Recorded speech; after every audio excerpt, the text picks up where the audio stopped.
Әпуден тамчыған ойчан шәбнәмләр. Мұстафа Оғыз. Әпу у бір мәнви тоқлық. Әпу у бір ұлылық. Әпучанлық көйләнгісі астыда пәкәт ештіміні білмәслік сайдайды. Әммеге біләрмәлік пәкәт өшмәлік дәвасты құтырайды. İnsanlar balalarının qoruq yüzlük və ağ saçlıq doğuluşunu tilaydı. İnsan köprək özü bilməydiğən noktalarda emas, bəlkə bək bilimən degan noktalarda xatalaşıdı. Tarix bizga şunu əsiltidi ki, insanlarni özləri bilməyən yad qavmlar yoki murakkab məsələlər emas, bəlkə özləri bək bilimiz deb qaragan yaqinlar yoki oddiy məsələlər alaq qiladi.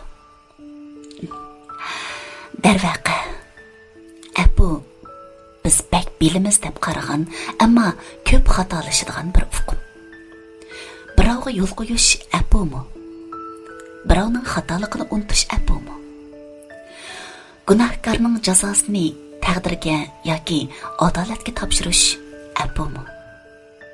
Ular Əpu emas degan so'z dal falsafa sizib olgan sizik Əpudir. Bir mo'ysipitga o'chratdi yo'l qo'yish bilan bir o'ktamga o'chratdi yo'l qo'yish har ikkilisi atoqda yo'l qo'yishdir. Ammo birining xarakteri oliyjanobliq, birining xarakteri yumshoq boshliq. Әпуны yo'l qo'yish bilan bog'lab tushunish faqat yumshoq boshlarning saxta oliyjanobligidir. O'z qarindishining qotili xatoligini to'nib, oyog'iga shiqilgan taqdirda qanchalik inson Əpu qila oladi?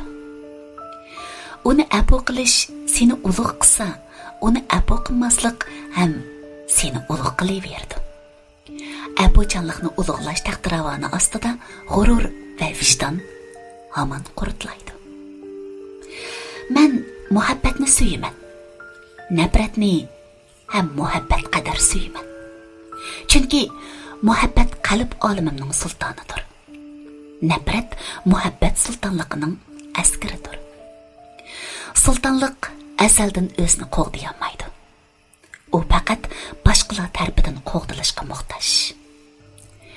G'urur u muhabbat sultonligining nafrat askari qo'lidagi shamshiridir. Adolat faqat g'urur oyoq bosgan yerlardan makon topadi.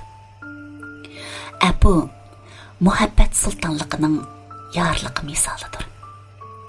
Bu yorliqini g'ururni shamshar qilib osgan nafratningla yetkazish huquqi bor.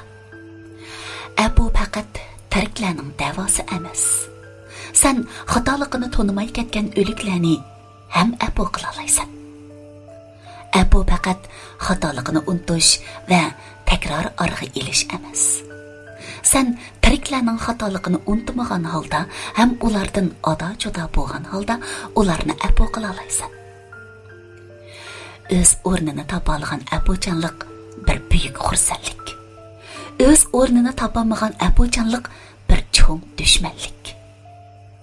O'g'lim, sana yaqin bo'lganlarning Əpuchanlik mavqesini dangsashda aql bo'lginki, sening mavqaring bilan tishlashmasin.